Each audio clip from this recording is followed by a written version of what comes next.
Hello ladies and gentlemen, my name is Chris Stollings. You might know me here on YouTube as MarauderX, and I'm your host for Operation Recap, where I take some of the stories from Rainfall.com and I show them off here on YouTube because this is something I do for fun, because I have no life and personality and friends. No friends. Anyway, just gonna jump into the stories this week. I have 3 that I want to talk about this week, and then I will have in the video description, like last week, all of these stories that we covered between this recap and the last recap. So you'll have a plethora of reading material, should you be as inclined to read. First story for this week, and it's kind of a big one. Nintendo to discontinue online services for the original Wii and original DS. This is kind of a big deal. This is actually really shocking, almost, that they are going to do this. The thing is, there's really not a lot of titles that this is going to be a thing with. There are a couple for the Wii, mainly Mario Kart, Smash Brothers, Animal Crossing. But the DS, you're cutting off Pokemon, and that's a huge thing.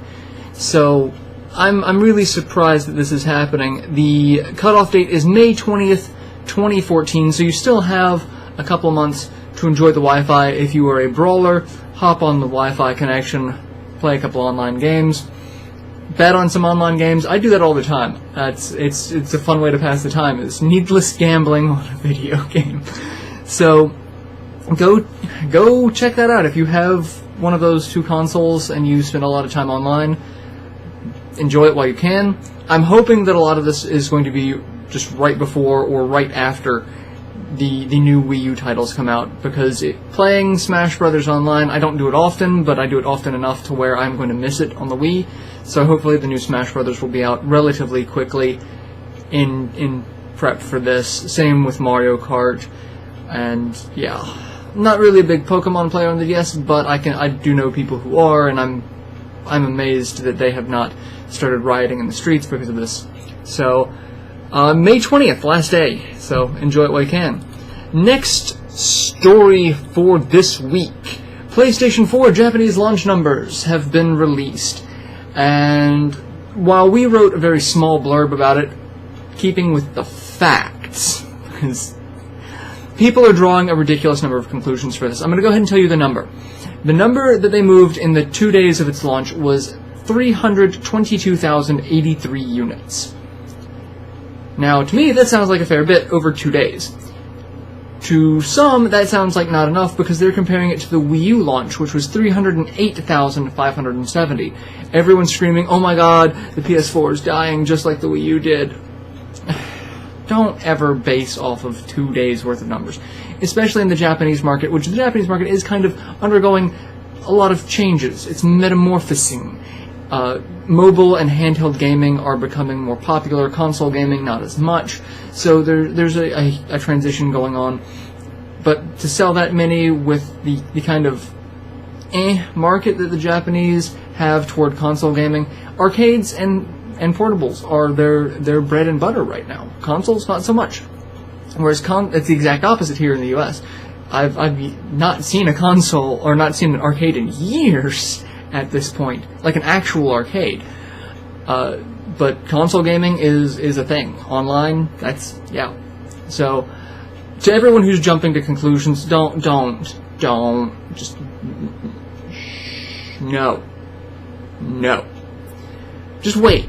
I mean, who knows what this could be. They're also basing it off of the last 2 consoles. The PS3 only sold 88,000 units at its launch, but the PS2 sold 650,000 units at its launch. So you're sitting here, it didn't do as good as the PS2, but it did better than the PS3, so it's automatically fit. No. There's way too much speculation about all that. Just stick with the facts. That's how much it sold in its first 2 days. Not bad, not earth-shattering, but I don't think we've seen, the type of jump in consumer technology that the PS2 was. It's a great gaming console, it has the backwards compatible library with the PS1, and it's a DVD player that was cheap. If we came out with some sort of brand new revolutionary format that would blow Blu-rays out of the water for the PS4, and they were able to market it as a cheaper gaming alternative to that player, then yeah, we may have seen, millions of units sold within the first 2 weeks. But no, it is what it is. Don't Don't make assumptions. You know what they say about assumptions? They make an ass out of you and mumshums. So, yeah. And the last story for this week, which is one I'm really, really on the fence about, because I was a 90s kid. I grew up in this time, so I'm really apprehensive about this one. The 90s console wars are going to be coming to a theater screen near you. Okay, so there's several books chronicling the console war of the 90s, Sega versus Nintendo, which that brought gaming into kind of what the medium is today, with these two powerhouses just kind of slugging it out, Nintendo being the bigger of the two, Sega being the underdog.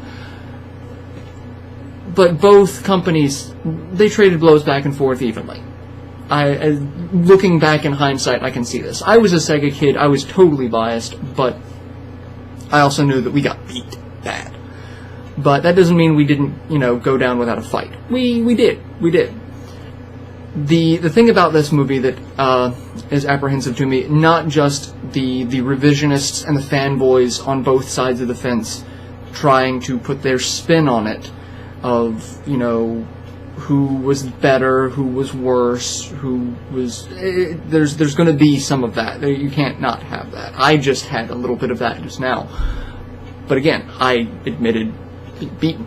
But the people behind it are... So the people behind this are Seth Rogen and Evan Goldberg. Now these are people who...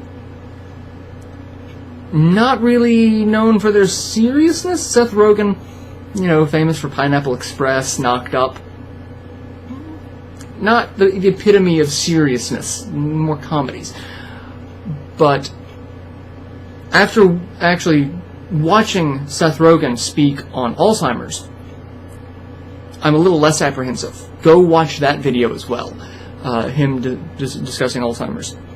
Very eloquent, very passionate about a very, very bad disease. And so if he brings that level of passion to this project, then I'm going to be very impressed with how they do this and how it comes out. I just really hope they don't put a slant on it. They keep it as unbiased as possible for both companies' sake, because both companies did very well, both companies made very big mistakes, and both companies had a huge impact on the gaming industry. They still do to this day, and that's where it all started. So I'm really hoping that it's as historically accurate without a slant as possible. But I know that's not going to be possible. But so check those three stories out. Like I said, all of the other stories that we covered here at Rainfall this week are going to be in the video description. So go check those out. Everything from press releases, reviews, first impressions, news, and opinion pieces, and then special pieces. So yeah, go check those out, and I will see you guys next week for the next recap. So until then, later everyone.